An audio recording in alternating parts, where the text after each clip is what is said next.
Bom dia a todos. Gostaria de agradecer a presença de todos aqui, também a Comissão Científica pelo honroso convite. Sempre é um prazer participar desse congresso que eu venho desde o primeiro ano da residência. O tema que foi me passado, quando eu recebi com muita alegria, porque é um assunto que eu lido diariamente na avaliação pré-operatória, e é um assunto relativamente novo para a maioria de nós anestesiologistas, mas que está muito em voga aí para quem trabalha com avaliação pré-operatória, olhar um pouquinho para a fragilidade, para o estado nutricional no preparo dos nossos pacientes. Então, vou falar um pouquinho, bem brevemente, do alto risco, que já foi muito bem falado pelo professor Vicente, e já vou prosseguir com a importância da gente estar olhando para a avaliação da fragilidade do estado nutricional, como fazer isso de uma forma prática no nosso dia a dia, qual o impacto que a gente tem dessas duas entidades no perioperatório, né? E alguma coisa que a gente pode estar fazendo para otimizar esse paciente com esses diagnósticos. Umas mensagens para casa. Risco elevado. Quando a gente olha esses dois pacientes, talvez seja fácil a gente imaginar que o da esquerda tem um risco menor de fazer o mesmo procedimento. Mas será que aqui pode estar ajudando a gente chegar nessa decisão, nessa convicção de que um ou outro tem maior risco? Eu acho que não é um único score de risco, como o professor Vicente disse, tem que ter algo a mais para justificar.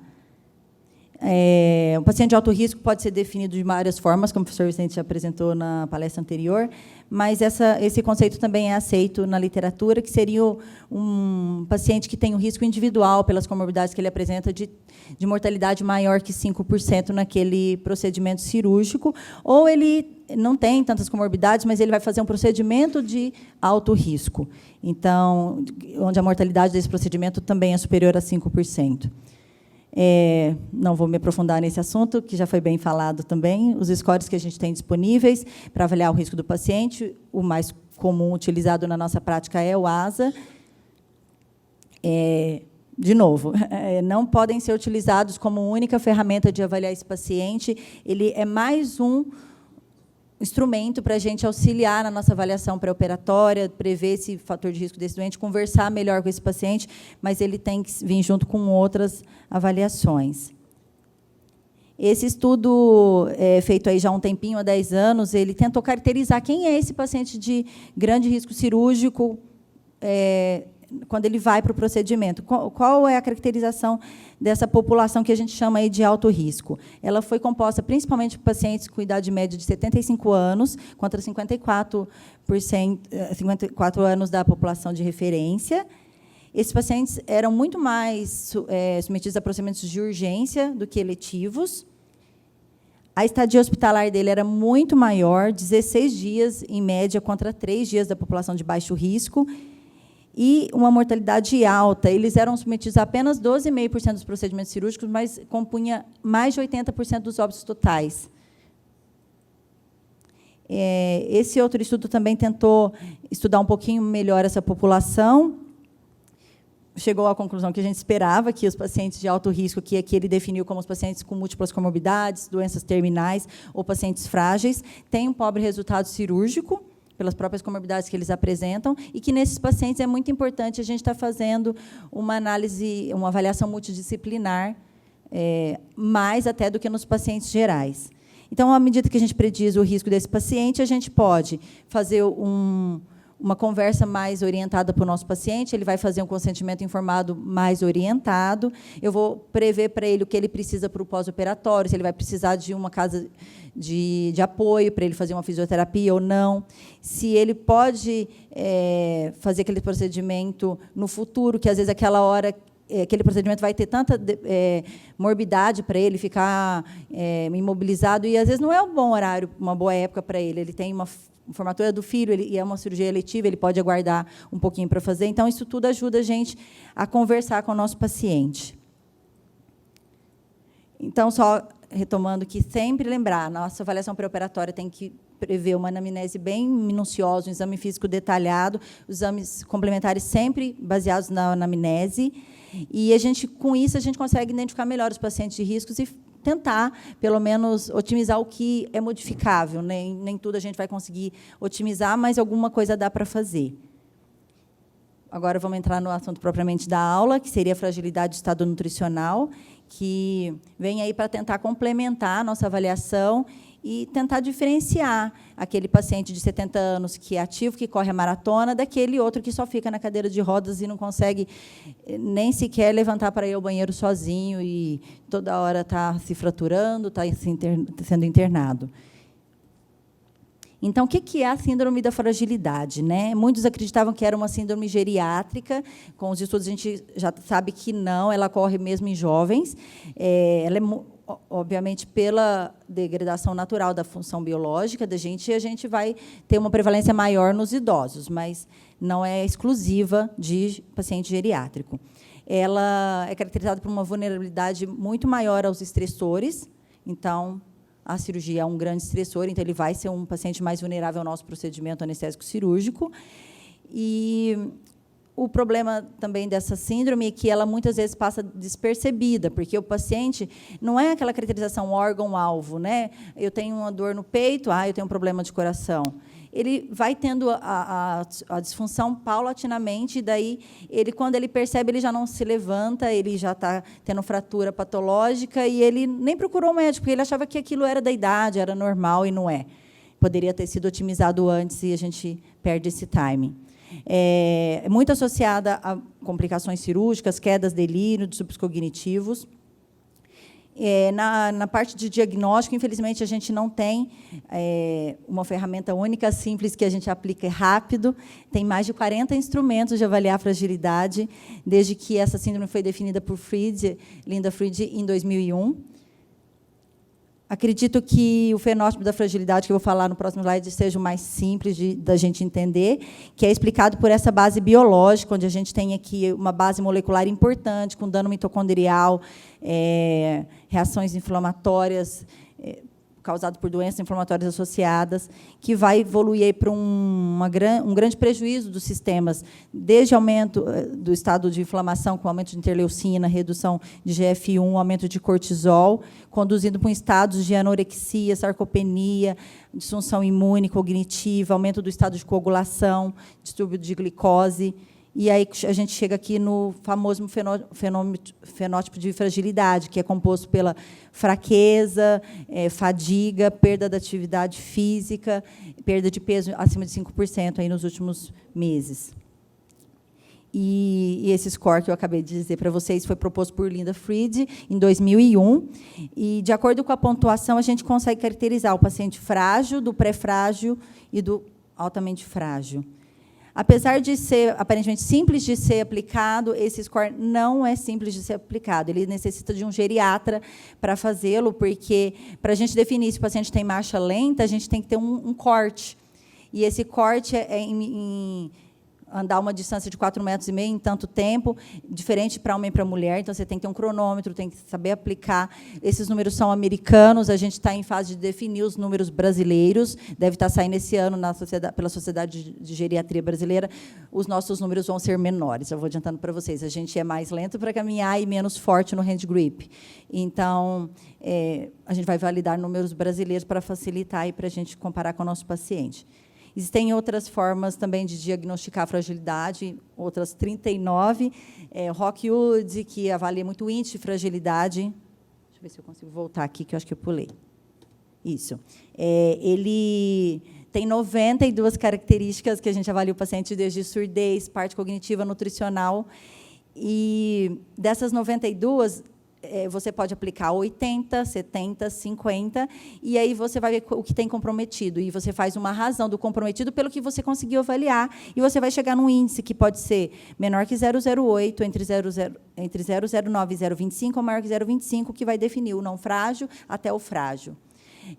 Desse índice saíram vários outros índices modificados que usam menos, porque, imagina, aplicar 92 características não é praticável, mas ele tem uma correlação muito boa com o pior prognóstico do paciente cirúrgico. O que a gente tem a ver com isso, né? A gente está lá fazendo a nossa avaliação do coração, do pulmão, que a gente sempre fez. E agora vem essa questão da fragilidade, mais alguma coisa para eu avaliar. A gente tem que se preocupar, porque os nossos pacientes cirúrgicos têm uma alta prevalência dessa síndrome, porque ele vai cair mais, fraturar mais, vai se internar mais e vai ser submetido alguma hora a algum procedimento anestésico cirúrgico, com pior prognóstico. Esse estudo ele avaliou, comparou lá, ele usou a escala de Rockwood e ele viu que pacientes com um índice de fragilidade zero têm 0,18 só porcentagem de morte em 2 anos. E em 7 anos, 0,69. Quando a gente aumenta esse índice de fragilidade para 0,45, 100% de mortalidade. Então, é algo impactante. Ele encontrou também nesse estudo um teto. Eles não conseguiram encontrar nenhum paciente que ultrapassou 0,7 de índice de fragilidade. O que fala para a gente um pouquinho do teto. Existiria, então, um teto de morbidade que o paciente tolera. Esse outro estudo mostra também para a gente por que um idoso frágil com baixa reserva funcional responde pior ao procedimento ou ao estresse cirúrgico. Ele tem uma menor VO2, ele vai ter 18% de mortalidade. Aquele idoso que corre maratona, ele vai ter acima de, provavelmente, maior que 11 ml quilo minuto de consumo de O2, uma capacidade funcional excelente. Provavelmente, aquele idoso tem mais de 20, com certeza. Ele vai ter só 0,8 de mortalidade no mesmo procedimento cirúrgico. Esse estudo eu trouxe para os senhores porque ele mostra um pouquinho dessa caracterização da fragilidade em jovens. Aqui, ele já com 30 anos, esse cinza escuro, esse pretinho, é o paciente frágil ou intermediariamente frágil, e o cinza clarinho seria o não frágil. A gente já tem incidência aqui desde os 30 anos. Obviamente, com 80, isso fica muito mais prevalente, com 70, 40%. E também foi preditora de complicações. Mais um estudo que mostrou que essa síndrome é correlacionada com maus resultados cirúrgicos. Estou passando um pouquinho rápido, porque o tema é um desafio, falar em tão pouco tempo tanta coisa. Só que, mostrando algo parecido com o que o professor Vicente mostrou, a gente tem aqui a curva ROC, né, que é a área sobre a curva, que mostra a sensibilidade de um método de avaliação de risco, o ASA aqui à esquerda e o LI à nossa direita. Quando esses autores associaram o índice de fragilidade para avaliar o risco, ele aumentou muito a sensibilidade. Vocês conseguem ver aqui a curva de cima. Mesma coisa, correlacionou o índice de fragilidade com mau resultado operatório, com o mesmo achado. E o ASA aqui e a redução da mobilidade não foi significativa, tanto quanto a fragilidade. E corri um pouquinho aqui por conta do tempo. Outro estudo que mostrou que altos índices de fragilidade prevê muita complicação, de forma mais importante do que o obeso mórbido, do que a idade acima de 75 anos e ASA acima de 4. Ou seja, temos que olhar para a fragilidade. E também aquele estudo anterior previu o desfecho do paciente, se ele iria para uma UTI ou para uma enfermaria. Quanto maior o índice de fragilidade, maior a chance dele ir para necessitar de uma terapia intensiva. Isso aqui é uma revisão sistemática, que a grande característica dela é que ele foi feito só com estudos que avaliaram idosos acima de 75 anos, onde a prevalência foi muito grande de fragilidade, com complicação pós-operatória, aumento da permanência hospitalar e mortalidade. Outro estudo que correlaciona também com a mortalidade, aumentando o índice de fragilidade acima de 12, quase mais de 80% de mortalidade e pior sobrevida. O que fazer, então, para a gente tentar melhorar, né? O que tem é muito pouco, está muito em estudo. O que a gente consegue melhorar? Atividade física, exercício resistido, com treino de equilíbrio, fisioterapia perioperatória, apoio nutricional. Se a gente encontra deficiência, isso quem vai fazer é o geriatra, né? A gente vai triar esse paciente e encaminhar para o geriatra para ele cuidar disso. E pré-reabilitar esse paciente quando é viável, a gente tem tempo hábil para isso. Também tem impacto na recuperação. A nossa segunda parte da aula seria a avaliação nutricional desse paciente de alto risco cirúrgico. O que será, né, que a gente pode chamar de mau estado nutricional? Difícil. Vamos tentar esclarecer um pouquinho melhor. Essa definição é aceita desde 2002, ela é uma das mais utilizadas na nossa literatura médica, do Royal College of Physicians, em 2002, e a ESPEN definiu da seguinte maneira, que seria uma deficiência de nutrientes capaz de causar efeitos adversos na composição ou função corporal com maus resultados para o paciente. Um desequilíbrio demanda-oferta, demanda consumo-demanda.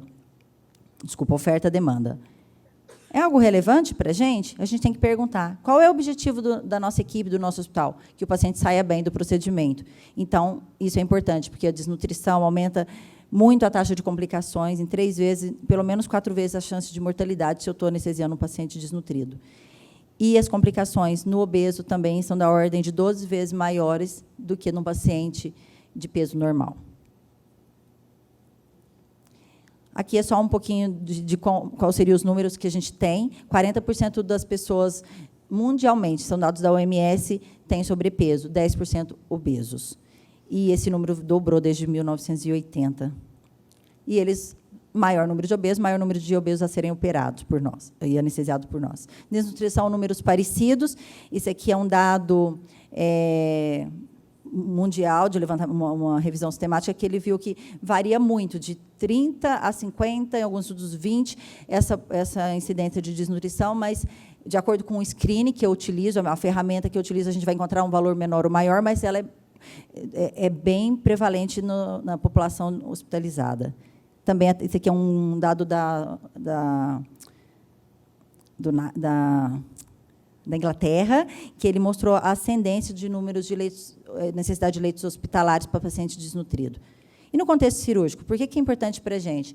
Porque o mau estado nutricional significa mau resultado cirúrgico, maior taxa de infecções, complicações, estadia hospitalar e morte. Definindo aí a obesidade, todo mundo já conhece, não é novidade para ninguém, os graus de obesidade, de 30 a 35, 1, 35 a 40, 2, acima de 40, o IMC acima de 40, o mórbido, né? Conhecer para a gente tentar planejar um pouquinho melhor a nossa anestesia. O obeso mórbido ele tem uma correlação muito grande com outras síndromes. Doença da apneia do sono, diabetes, hipertensão, doença coronariana. Então, eu tenho que olhar para ele e falar o que tem por trás disso. O que eu posso... a grande maioria dos nossos pacientes obesos, eles vão ter baixa capacidade funcional. E é muito difícil a gente discriminar o que é um mau condicionamento, porque ele é obeso, pesado, difícil de andar, do sintoma de doença coronariana. Então, muitas vezes, a gente tem que lançar mão de exames complementares para tentar determinar isso. E adequar as nossas drogas para o peso ideal desse paciente, que a maioria das drogas são baseadas em peso ideal, algumas em real. A gente tem que estar atento para isso e fazer o adequado para aquele paciente. Muitas complicações, principalmente respiratórias, pulmonares, por conta da apneia, da hipoventilação do obeso. Também tem esse estudo aqui, ele avaliou obeso, encontrou que a prevalência foi muito maior nos obesos de complicações, e também eles tiveram, como era uma cirurgias de quadril, eles tiveram lesões de maior gravidade, pelo peso, a maior energia, necessário de tempo cirúrgico maior, aumentando a morbidade, e quando o paciente era obeso mórbido, também tinha mais infecção de ferida operatória. Existe um fenômeno interessante na literatura que é chamado paradoxo da obesidade, que eu vou mostrar para vocês bem brevemente. Esse estudo ele encontrou que obeso tem mais complicação também, só que um número grande, expressivo de estudos encontra que obeso grau 1 e sobrepeso podem ser protetores para a sobrevida. Esses dados são muito conflitantes, tem os trabalhos que mostram isso de forma bem clara, aí vem outro e contrapõe, fala, não, eu já achei mortalidade. Então, é algo que ainda não está definido, se o obeso grau 1 e o sobrepeso têm ou não um fator protetor. Isso aí a gente vai ter que descobrir no futuro. Mas, quando esse obeso tem comorbidades associadas, não, isso é claro, ele vai ter pior prognóstico. Aqui, só mostrando esse trabalho que mostrou esse paradoxo, o sobrepeso não teve diferença estatística em relação ao normal, e o obeso grau 2 e 3, sim. Em relação às pequenas complicações. As grandes também não teve diferença. E quem teve um mau prognóstico bem claro foi o desnutrido. Vou avançar um pouquinho, que está meio corrido. Quais são o que a gente pode fazer para esse paciente obeso no pré-operatório? Tentar fazer com que ele pare de fumar, porque ele já tem hipoventilação do obeso. Se ele ainda fumar, for um DPOC, ele vai aumentar o seu risco. Então, a gente tenta, na medida do possível, convencê-lo a parar o maior tempo possível. Se ele é um paciente que já tem SALS diagnosticado, ele deve usar o CPAP no pré-operatório, ou a gente indica quando dá, tratar diabetes e hipertensão da melhor forma possível, e exames complementares para ajudar nessa definição. Desnutrição. A desnutrição, a gente pode fazer uma triagem rápida pelo IMC, pela taxa de albumina sérica e pela perda involuntária de peso. E a gente diagnosticou isso, a gente vai precisar da ajuda do nutrólogo, do nutricionista, para escanear melhor esse paciente, fazer a análise de risco, porque é muito mais aprofundado. Quem são os pacientes sob risco? Os nossos pacientes aqui, principalmente os pacientes que vão ser submetidos a procedimentos que vai limitar a ingesta, pacientes que já têm doenças crônicas que atrapalham esse metabolismo. Doenças gastrointestinais, ele vai ter prejuízo também e vai chegar na desnutrição. Mesma coisa. Então, o diagnóstico, basicamente, a gente vê pela perda ponderal, paciente que tem ingesta deficiente, chega para a gente todo edemaciado, então, às vezes, ele não perdeu peso, mas é porque ele está edemaciado, ele perdeu para o terceiro espaço, pela deficiência proteica. E aí a gente vai lançar a mão do nutricionista para nos ajudar. As ferramentas diagnósticas que a gente tem são várias. A gente utiliza muito a Nutrition Risk Screening 2002, que ela é bem voltada para paciente cirúrgico e tem uma boa correlação com o prognóstico pós-operatório. Ela é um preditor importante, a desnutrição é um preditor importante de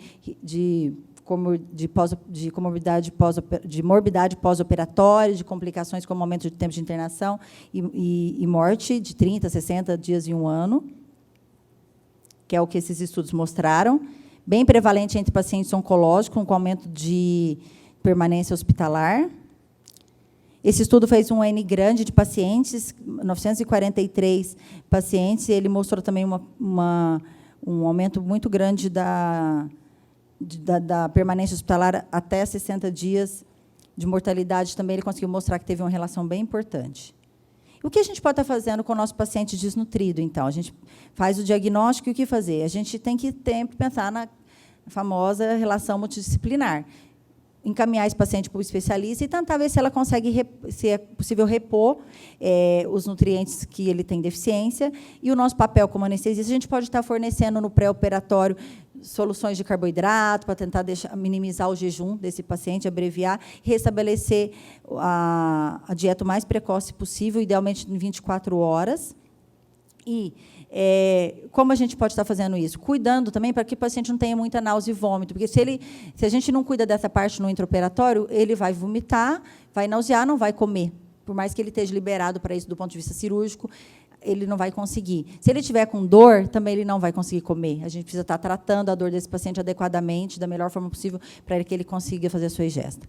Finalizando aqui, mais um minutinho, a gente então tem que sempre ter em mente fragilidade, desnutrição e obesidade tem, principalmente a 2 e 3, a 1 e o sobrepeso a gente está ainda em definição, ela tem um resultado muito ruim no perioperatório, então a gente tem que tentar olhar para esse lado um pouco melhor. Os pacientes de grande risco se beneficiam, principalmente as cirurgias de grande porte, se beneficiam dessa abordagem precoce para uma maior recuperação, sempre da forma multidisciplinar, tomada de decisão partilhada, família, médicos, nutricionistas, fisioterapeutas, para o melhor para aquele paciente. E o nosso papel, facilitar. Se a gente não conseguir não atrapalhar, já está ótimo. Facilitar com que aquilo que foi feito lá no pré-operatório continue no pós-operatório, porque não adianta a gente fazer um pré-operatório direitinho, se chegar na cirurgia, a gente não dá o antiemético, a gente não faz uma analgesia adequada, o paciente vai chegar no pós-operatório do mesmo jeito, se não tivesse feito nada. Muito obrigada.